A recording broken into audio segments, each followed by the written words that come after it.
Scary story time while I make slime, haunted house edition. Get your money's worth and let it drain. You already know. I just want to say this is my story, okay? Yeah, this happens to me. Also, thank you guys so much for 800,000 followers. Like, what? Now, for the newbies, I've been experiencing paranormal activity since before I could even walk, in all honesty, okay? It's always been in my life. Now, for the past couple of weeks, I haven't been able to sleep at night unless I'm near my grandma and she reads the Bible to me. I don't know what that's about, but I just feel like somebody wants to me and somebody's watching over me while I'm sleeping. I don't brush things off like this, so I have not been able to sleep whatsoever because I feel like somebody wants to get me. So with that being said, about like a week ago, I started seeing this black figure like across the room from me, and it would appear like every so often, not that often, but like I would see it every once in a while, and it wouldn't really freak me out, but it's like, I see you, like I'm looking at you. Okay, y'all, so I found the top, and I'm honestly gonna say, like, it's playing peekaboo with me. Like, I hope you know I could see you. And it wasn't freaking me out until like 2 nights ago. I was literally up playing the game, the lights are off, I'm minding my business, when I see this black figure just sitting next to me. No decorum, didn't ask if you can sit next to me, you just sat down next to me and freaked me the crap out. I'm just starting to think the ghosts here just like scaring me, like they get a kick out of seeing me scared. I literally jumped so far back when I seen it, and I was like, okay, yeah, it's time to call it a night. I got off the game, went to sleep, okay? If you're asking me what I activated it with, the freaking shaving cream. This glue, it activates with this shaving cream. Yeah. I'm just gonna go pour a little bit of baking soda on this because it's a little too sticky for my liking, so yeah. So continuing the story, y'all, basically, what? Okay, so the day before yesterday, I literally had a dream that I was being chased by the same dark figure that freaking pops up. I don't know what it is, but homeboy or girl gots to go. I'm not doing this. How can I explain it? It's like, at the same time, I'm scared, but I'm not scared because it doesn't seem like an evil one. It just seems like it's just doing too much and it's goofing around. Warm baking soda water. Ooh. That might sound weird, but it's like you're gonna know the difference between a good spirit and a bad spirit, and this one just keeps like scaring me, not necessarily like giving me a bad feeling. So let me give y'all like a ghost encounter update for this house. So far now I've seen 6 ghosts. Yeah. Again, for the most part, they're not really bad spirits. The only time like I've experienced a bad spirit is when I told that one story time when I was in the kitchen talking to my boyfriend and like this ugly black thing appeared underneath me. That was the creepiest one. I actually got the worst feeling. Like that one, it just felt like I was being watched for days with that one, and eventually it went away. I also want to add that with the one that's been following me around recently, like I've been noticing like things are falling out of place, bottles are falling off of counters, things are being taken out of the trash and left on the floor. Don't know what that's about, but hey. Disclaimer, everybody experiences paranormal activity differently, okay? Your story is not going to be the same as mine, and that's okay. Some people experience cabinets being open, freaking dishes being thrown out of the cabinets, chairs being moved. I don't really experience that. I just experience seeing them. Yeah, and I'm not lying. I have no reason to lie to y'all. Scary story time while I make slime, cheating edition. Y'all are gonna understand why I say this story is scary, because this is insane. Get your money's worth and let it drain. This story time was sent in by a supporter, honey, and it had me on my tippy toes. So we're gonna call this woman Natalie. Natalie is a 27-year-old woman with 3 kids and 1 baby on the way. Her children's father, his name is Matthew, and he's 30 years old. Now Matthew and Natalie, they've been involved with each other 4 years at this point. Matthew even proposed to Natalie a little over 3 years ago. Unfortunately though, Natalie and Matthew never got the chance to get married because they got too invested in their children's lives. Fast forward, Natalie is 5 months pregnant and she's ready. She's like, you know what? I want a new life. I'm tired of just being known as mom. We're getting married this year and that's that. Matthew was like, girl, okay, we can get married this year. I have no issue with it. When do you want to get married? She says, as soon as I drop this baby, because you know she's 5 months pregnant. By the way, it's the shaving cream that activates my slime, specifically this one, and the glue I'm using is the crazy glue. Yeah, specifically this big jug. Don't mind the slime in here.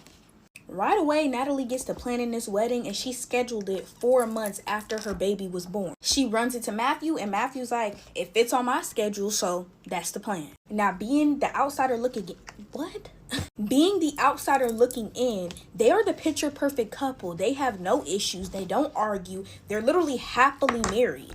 Unfortunately, after their baby girl is born, shortly after, Natalie, she ends up getting in a car accident and she's in a coma. So this leaves all of the work, the children, everything to Matthew. At this point in time, Matthew is distraught, and he was helping out with the kids when Nat was there to help him, but he wasn't the full-time parent. He realized how much of his kids' life he was missing. He didn't know their favorite color. He didn't know their favorite food. Natalie knew all of this. So an idea came to his head. He's like, you know what? Natalie would have wrote this all down maybe in the notes app or on a piece of paper. Let me just go through her belongings. He's going through her belongings when he finds a laptop that he doesn't recognize. He never even knew Natalie had a laptop. Still not thinking anything weird, he just goes through the laptop trying to find anything that can tell him about his kids. And this is where he discovers a conversation between Natalie and this guy named Kay. Now, when Matthew puts on the text thread, the very first thing that he notices is this Kay dude, this mystery guy. He says he would like to get to know his daughter. Natalie then replies and says, no, it was a stupid mistake. She has a father. They're going backwards and forth at this point, and Kay says, I'm the father. I do not want another man raising my biological child.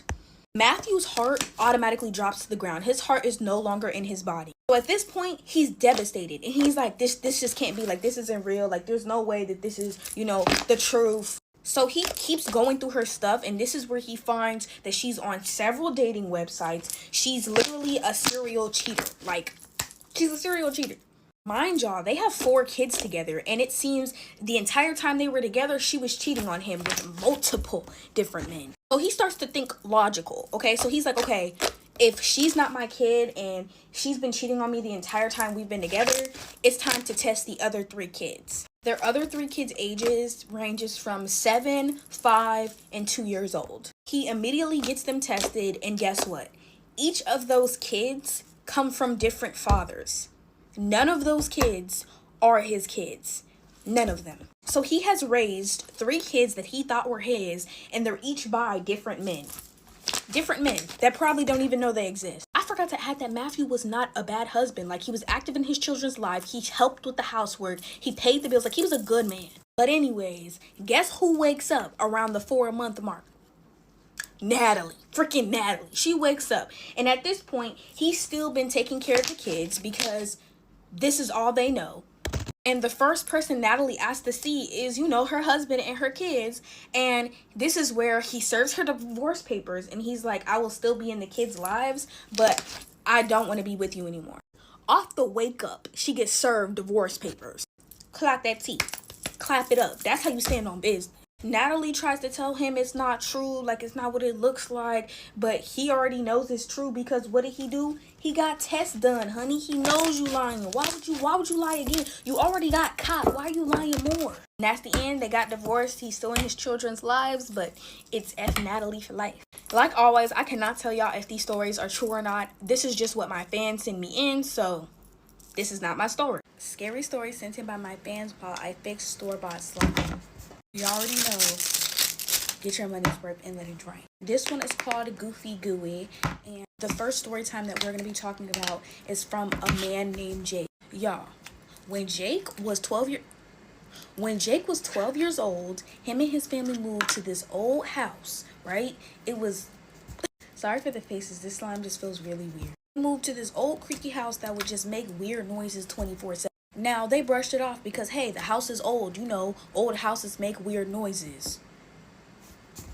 Now, Jake says the strangest part about that house was the air vents. And when everything was quiet, he swore he could hear people talking through the air vent. Now, at first he brushed it off because he thought it was his parents talking downstairs. But whenever he would go check, his parents would be fast asleep.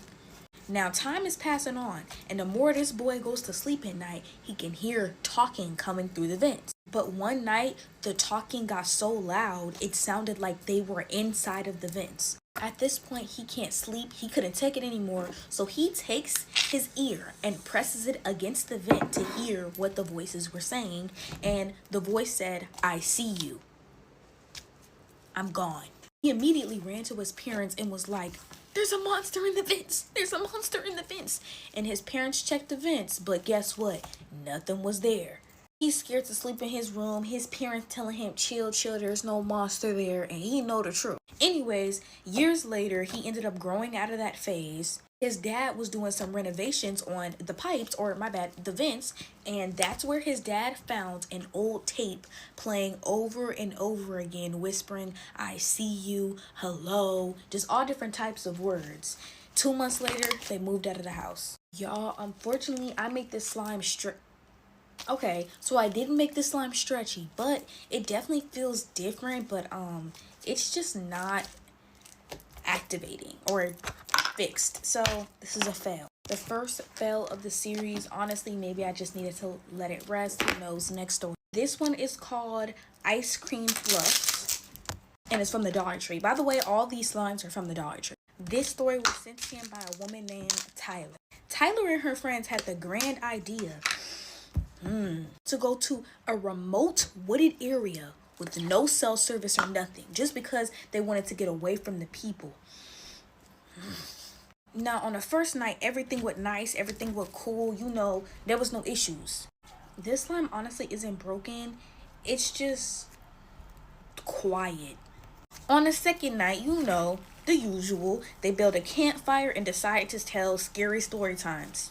You know, but in the middle of one of her friends telling the story time, they heard walking. No, not animal footsteps or human footsteps, but like slow footsteps.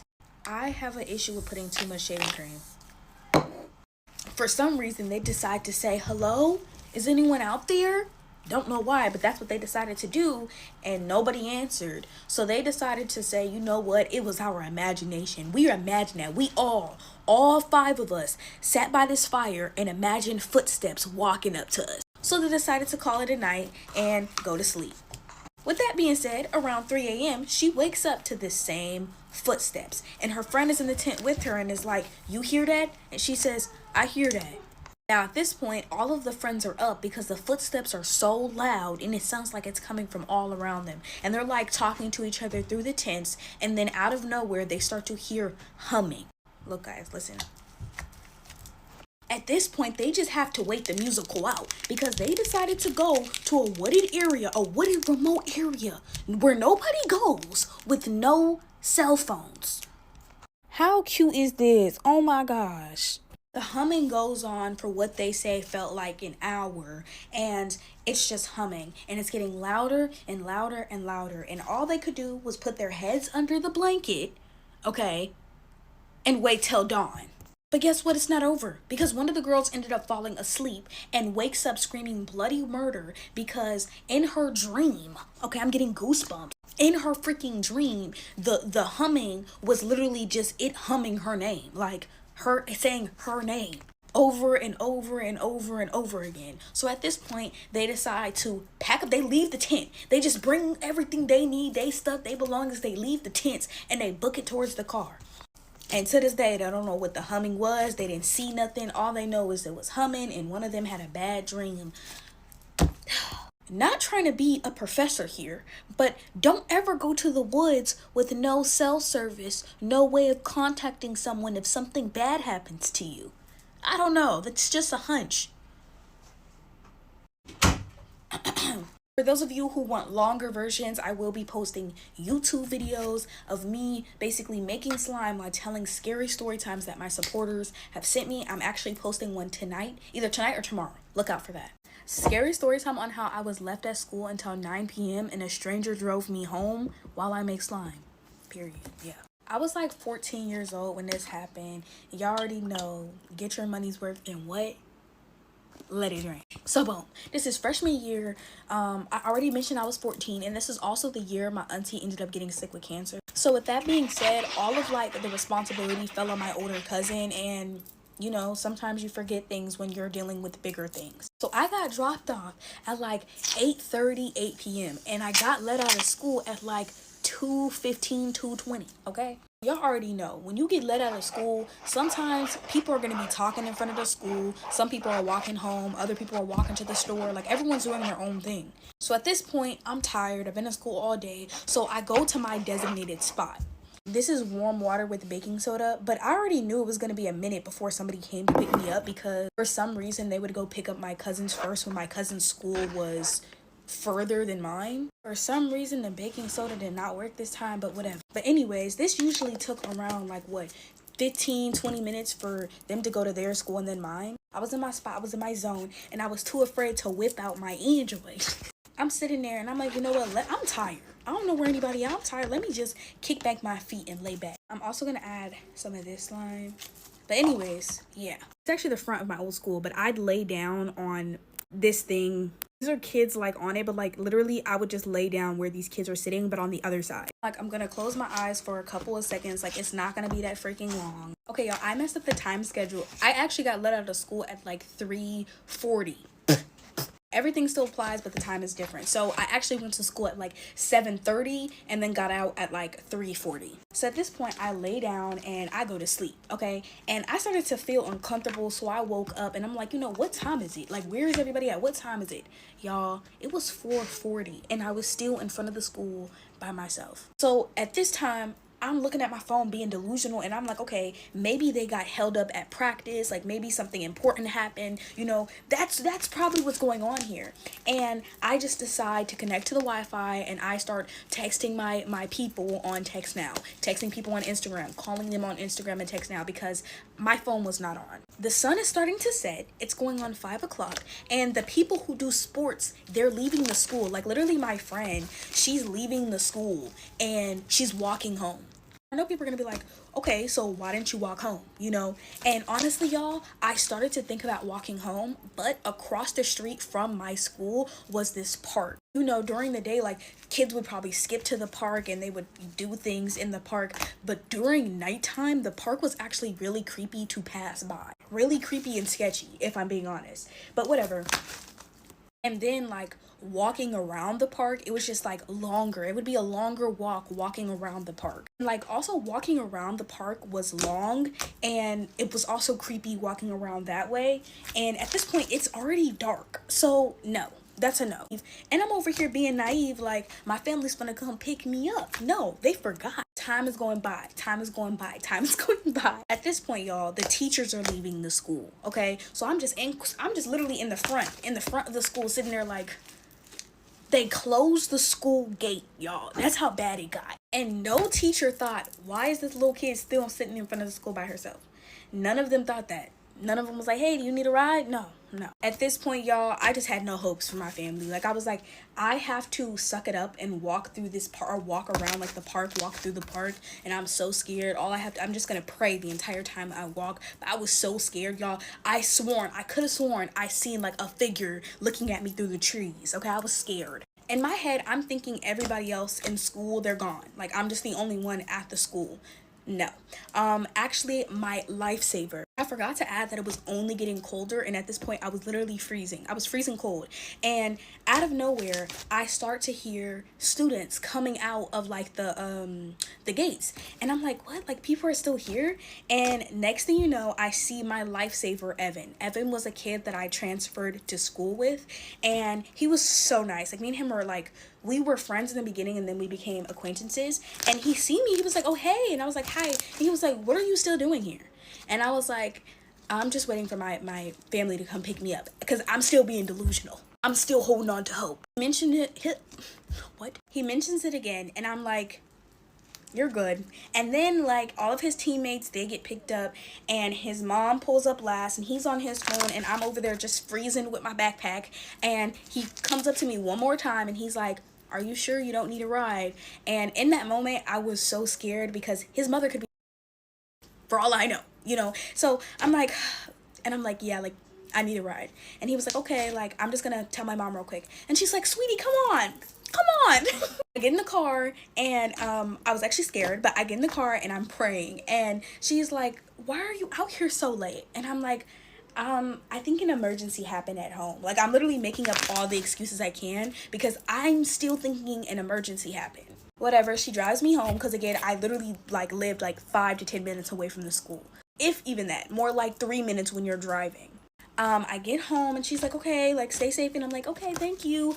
And that was that. I literally walked inside and I was like, literally everyone was like, where were you? And I was like, I was at school.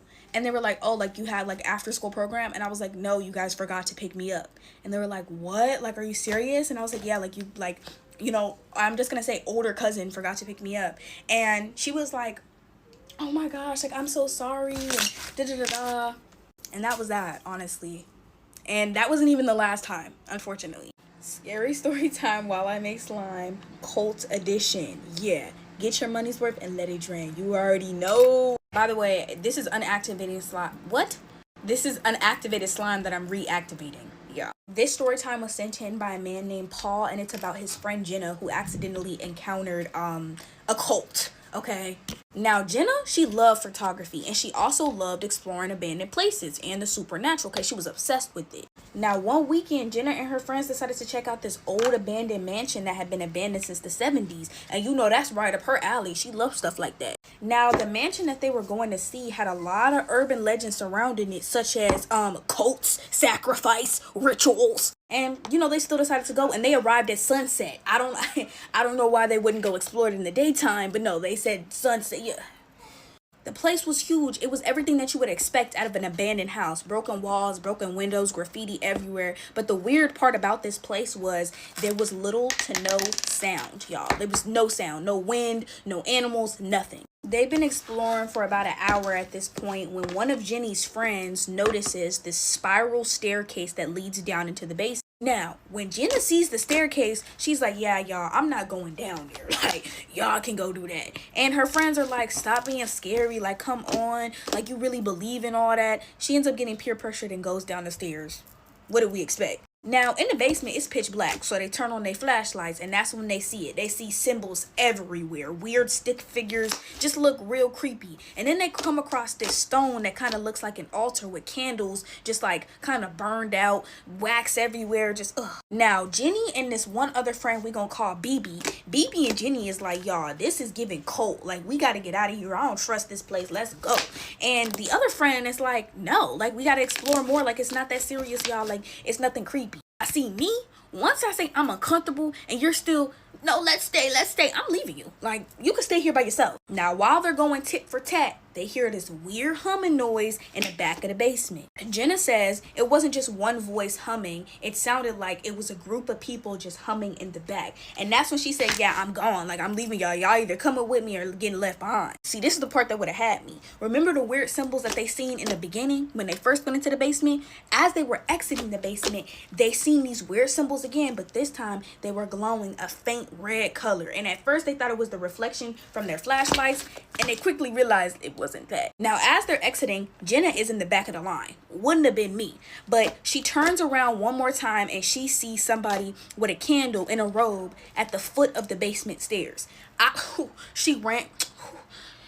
She bolted out of there. They screaming, they running out. And when they exit the mansion, they see more people surrounded in robes, holding hands, singing, swaying backwards and forth. I'm getting goosebumps. Oh my God. At this point, they're all the way freaked out. So they ended up ditching their car and running straight to the road. And that's when they see like a truck driver, and the truck driver basically drives them back to the town and all that good stuff. Now, Paul says that Jenna has never been the same since she went to go see that mansion. And it's not just because she's freaked out. It's like her energy is off and she always feels like someone is watching her.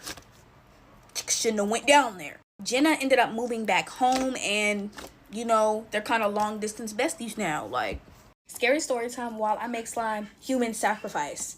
Get your money's worth and let this little tiny bit drain. This story is not my story. It was sent in by a girl named Mackenzie. I don't know if this story time is true or not, y'all, but it had me on my tippy toes. Mackenzie is 25 years old, and she was ready to settle down and start a family, and she felt like American men weren't going to do that for her. So homegirl switched up her type, and she only started dating foreign men. So she got on all these dating websites to find foreign men, and she finally found one, and we're going to call him K. K was a Haitian man. His profile said he stood 6 foot tall and he had money. So Mackenzie and Kay, they automatically hit it off, like hit it right off the bat. They start talking, texting 24/7. They start sending money to each other, and it's only been 3 months, might I add. Now keep in mind, y'all, Kay lives in Haiti, so this is real long distance. It's been 3 months, y'all, and Kay, he wants some Mackenzie. He texted Mackenzie and he's like, look, I want to see you. You should come to Haiti. I'll pay for your plane. I'll pay for your hotel. I'll pay for everything. Now, Mackenzie, she's a little skeptical and she's like, look, I want to see you, but I'm not going to Haiti. How about you come to America and I'll pay for your plane ticket plus your hotel? He ends up agreeing to this. Kay ends up coming to America. They have a grand time. They do grown folks business. And then Kay goes back to Haiti and, they get to know each other more. It's been It's been a year and 3 months, and Mackenzie and freaking Kay, they're unbreakable. Couple goals, or so we think. Now, y'all, Kay proposes to Mackenzie. She's happy, she's ecstatic, but Kay keeps stressing her. He's like, look, we're getting married soon, and I want you to have a traditional Haitian wedding. She's still a little weary about traveling all the way to freaking Haiti, but reluctantly, she ends up agreeing. 2 weeks before her wedding day, she's supposed to be flying to Haiti. Now, she had a deal with Kay. He was going to get her a hotel room because she did not want to sleep in his parents' house. She don't know them. Now, he promises her that she's not going to sleep in his parents' house and he'll get her a hotel room. 2 weeks before her wedding day, she travels her butt out to Haiti. While she's on the plane, she's realizing how little she knows about her soon-to-be in-laws and her family, her soon-to-be family. All she knows is that he has 3 sisters and his mom and dad are still together and they love each other. That's basically it. My phone very much died, but back into the story. Now, she quickly realizes that she is not going to be getting a hotel of her own. They're going straight to his parents' house. They drive 5 hours away from the city. Now, when she arrived to his parents' house, she felt like she was being watched. But she brushes it off as, maybe I'm just homesick. She meets the family, but she feels like something was a little off. She just couldn't put her finger on it. They never really spoke English around her unless they were directly talking to her.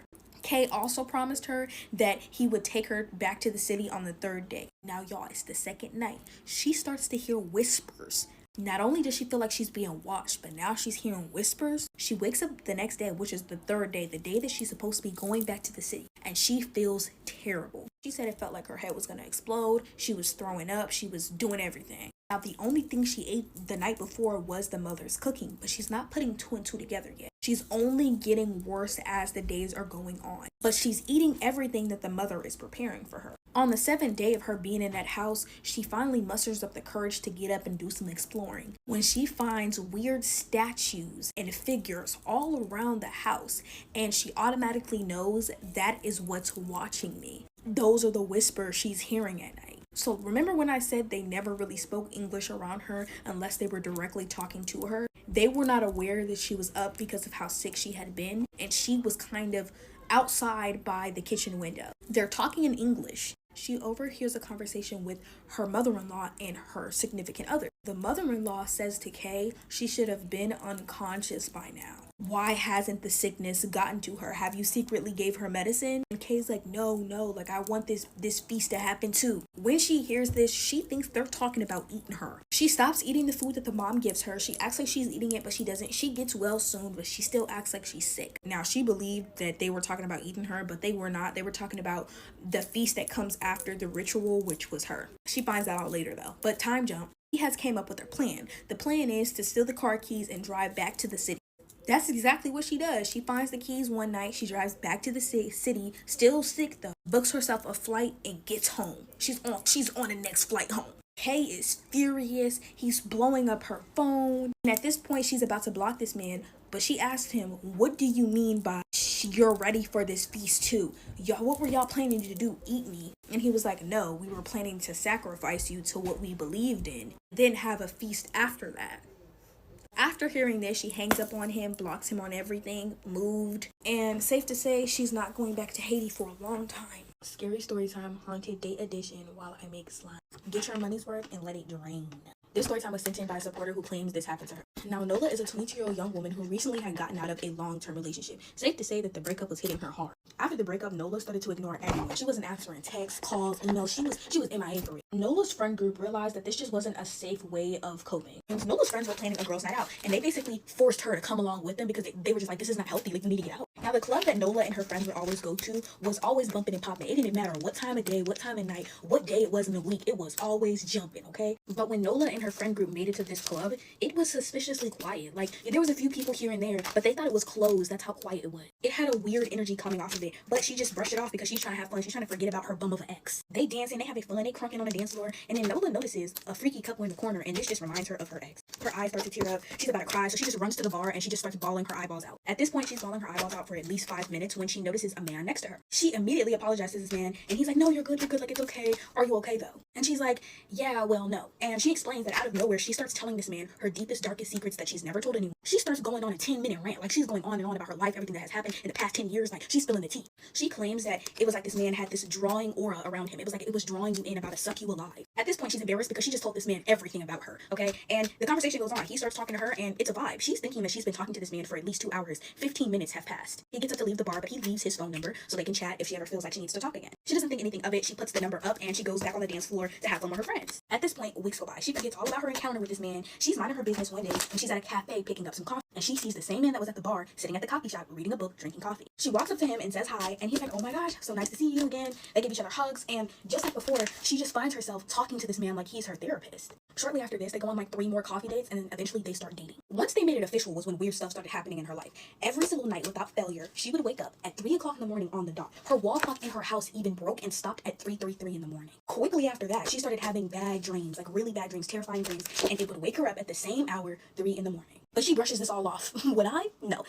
For 2 weeks straight, this girl is waking up by nightmares at 3 o'clock in the morning. And she's like, you know what? Let me bring this up to him in a joking way. Maybe he'll have some like advice on what I should do. She brings it up to him in a joking way, and she says that his entire face turns pale. He starts avoiding the question. He starts to get jittery, and then he tells her he has to leave. She goes home confused on why he just did this, and she finds a deceased animal on her porch. At this point, she's had enough. So she goes to her best friend's house, and she sleeps at her best friend's house for the night. She couldn't take it anymore. That was the last straw. She goes home the next day, and for 3 weeks straight, she keeps finding deceased animals in her doorstep, in her house. She, like, everywhere. Wherever she is, she finds them. She also mentioned that she starts to get really, really bad acne when she started dating this man, and she starts to get dark spots underneath her eyes, even though dating him wasn't draining.